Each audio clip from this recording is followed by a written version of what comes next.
আসসালামু আলাইকুম। আপডেট বাংলা সংবাদে স্বাগতম। শুরুতে জানিয়ে দেব সংবাদ শিরোনাম।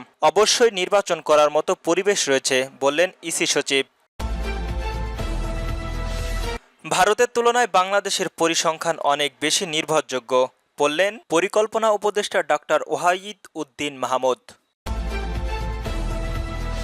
যেসব কারণে নির্বাচনে ড্রোন ব্যবহারের নিষিদ্ধের সিদ্ধান্ত দিল ইসি। সর্বশেষ জানিয়ে দেব নির্বাচন ও ষড়যন্ত্র নিয়ে রাশেদ খানের সতর্কবার্তা। শুনছিলেন সংবাদ শিরোনাম, এবার বিস্তারিত। অবশ্যই নির্বাচন করার মতো পরিবেশ রয়েছে, বললেন ইসি সচিব। দেশে বর্তমান আইন শৃঙ্খলা পরিস্থিতি দেখে অন্তর্বর্তীকালীন সরকার ঘোষিত আগামী ফেব্রুয়ারিতে নির্বাচন হওয়া নিয়ে অনেক সংশয় প্রকাশ করলেও নির্বাচন কমিশনারের সিনিয়র সচিব আক্তার আহমেদ বলেছেন, কোনো সংশয় নেই, অবশ্যই নির্বাচন করার মতো পরিবেশ রয়েছে। সোমবার 20 অক্টোবর বিভিন্ন আইন শৃঙ্খলা রক্ষাকারী বাহিনীর প্রতিনিধিদের সঙ্গে বৈঠক শেষে তিনি সাংবাদিকদের এই কথা বলেন। জাতীয় সংসদ নির্বাচন নিয়ে রাজধানীর আগারগাঁওয়ের নির্বাচন ভবনের আইন শৃঙ্খলা বিষয়ে মতবিনিময় সভা ও প্রাক প্রস্তুতিমূলক সভা হয়। এতে স্বরাষ্ট্র মন্ত্রণালয়ের সিনিয়র সচিব নাসিমুল গনি, স্বতন্ত্র বাহিনীর বিভাগের প্রিন্সিপাল স্টাফ অফিসারের লেফটেন্যান্ট জেনারেল SM কায়রুল হাসান, সেনা, নৌবাহিনী, বিমান বাহিনী সহ আইন শৃঙ্খলা রক্ষাকারী বাহিনীগুলোর কর্মকর্তারাও অংশ নেন। সভা শেষে প্রেস ব্রিফিংয়ের আসেন আক্তার আহমেদ। তার কাছে জানতে চাওয়া হয়, সবাই কেউ কি কোনো আশঙ্কার কথা জানিয়েছে কিনা। জবাবে তিনি বলেন, বৈঠকের অংশ নেওয়া আইন শৃঙ্খলা রক্ষাকারী বাহিনী ও সংশ্লিষ্ট দপ্তরের প্রতিনিধিদের কারো মাধ্যমে কোনো উদ্বেগ দেখা যায়নি, বরং সবাই একটি অবাধ, সুষ্ঠু ও অংশগ্রহণমূলক নির্বাচন অনুষ্ঠানের ব্যাপারে প্রতিশ্রুতিবদ্ধ। ইসি সচিব জানান, পরিস্থিতি আরও উন্নতির জন্য এমন আলোচনার চলমান থাকবে। ভারতের তুলনায় বাংলাদেশের পরিসংখ্যান অনেক বেশি নির্ভরযোগ্য।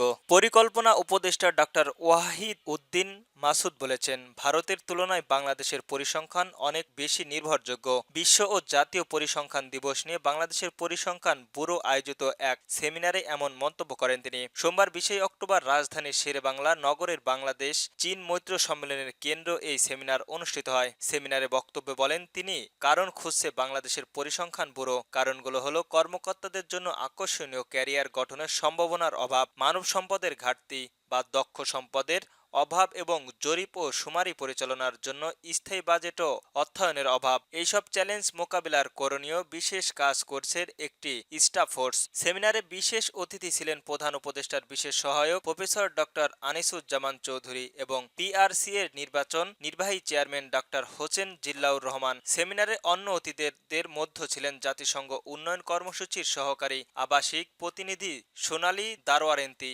পরিসংখ্যান ও তথ্য ব্যবস্থাপনার বিভাগের সচিব আলেরা আক্তারের সভাপতিত্বে সেমিনারের বক্তব্য রাখেন BCS এর মহাপরিচালক মোহাম্মদ মিজানুর রহমান। যেসব কারণে নির্বাচনে ড্রোন ব্যবহারের নিষিদ্ধের সিদ্ধান্ত ইসির। আসন্ন জাতীয় সংসদ নির্বাচনে ড্রোন ব্যবহারের নিষিদ্ধের সিদ্ধান্ত নিয়েছেন নির্বাচন কমিশনার। নির্বাচনের আইন শৃঙ্খলা ও গোপনীয়তা রক্ষার স্বার্থে এই সিদ্ধান্ত নেওয়া হয়েছে বলে জানিয়েছেন আইন শৃঙ্খলা সংক্রান্ত সভার কার্যপত্রের উল্লেখ করা হয়েছে। সোমবার রাজধানীর আগারগাঁওয়ের নির্বাচন কমিশনারের সচিবালয়ের সম্মেলন কক্ষে নির্বাচন কমিশনার SM নাসির উদ্দিনের সভাপতিত্বে আইন শৃঙ্খলা বিষয়ক মতবিনিময় ও প্রস্তুতিমূলক সভা শুরু হয়। সভায় 4 নির্বাচন কমিশনার, ইসি সচিব, স্বরাষ্ট্র মন্ত্রণালয়ের সিনিয়র সচিব নাসিমুল গনি, মহাপুলিশ পরিচার্যক বাহারুল আলম, সেনাবাহিনী, নৌবাহিনী, বিমান বাহিনী, সশস্ত্র বাহিনীর বিভাগ, border guard Bangladesh, coast guard, Ansar, RAB, NSI এছাড়াও অন্যান্য আইন শৃঙ্খলা বাহিনীরা প্রতিনিধি উপস্থিত রয়েছেন। সভা শুরু হয় সকাল 10টায়। ইসির নির্বাচন পরিচালনায় 2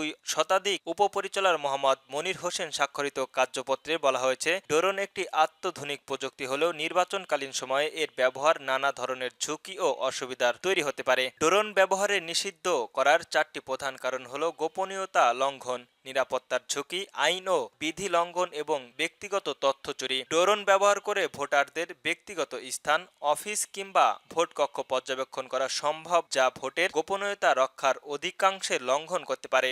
অনুমোদিত ড্রোন ব্যবহার করে বিপজ্জনক বস্তু বা বিস্ফোরক বহন করা সম্ভব, যা ভোট কেন্দ্রে নিরাপদ ও জনসমাগমের উপর হামলার ঝুঁকি তৈরি করে। ড্রোন পরিচালক কিছু আইনগত নিয়ম রয়েছে, কিন্তু অনেকেই তা অনুসরণ করে না, ফলে নির্বাচন এলাকায় অনিয়ন্ত্রিতভাবে ড্রোন উড্ডয়ন আইন শৃঙ্খলার জন্য হুমকি হতে পারে। এছাড়াও ড্রোনের মাধ্যমে ভোটদানের ছবি বা ভিডিও ধারণ করার অপব্যবহার করার সম্ভাবনা থাকে, যা নির্বাচনের বিশ্বাসযোগ্যতা নষ্ট করতে পারে। নির্বাচন ও ষড়যন্ত্র নিয়ে রাশেদ খানের সতর্ক মুখপাত্র।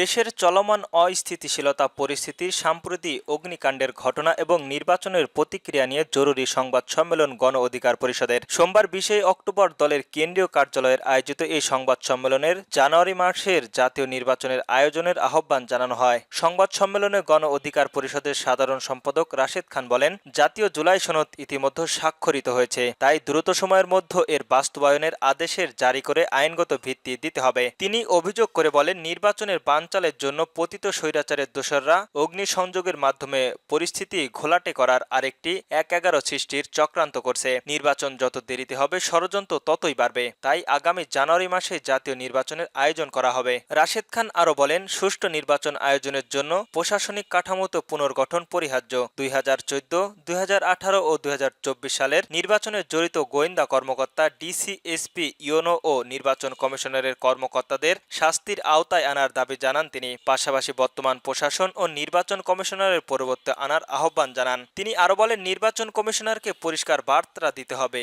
আওয়ামী লীগ, জাতীয় পার্টি ও 14 দলের কেউ কোনোভাবে নির্বাচনে অংশগ্রহণ করতে পারবে না। তাদের সাংগঠনিক কার্যক্রমও নিষিদ্ধ করতে হবে। এ সময় এমপিভুক্ত শিক্ষকদের আন্দোলনের প্রতি সহিংসিতা জানিয়ে রাশেদ খান বলেন, শিক্ষকদের দাবি ন্যায্য ও যৌক্তিক। দাবি না মানলে তাদের সঙ্গে নিয়ে সচিবালয় ঘেরাও করা হবে।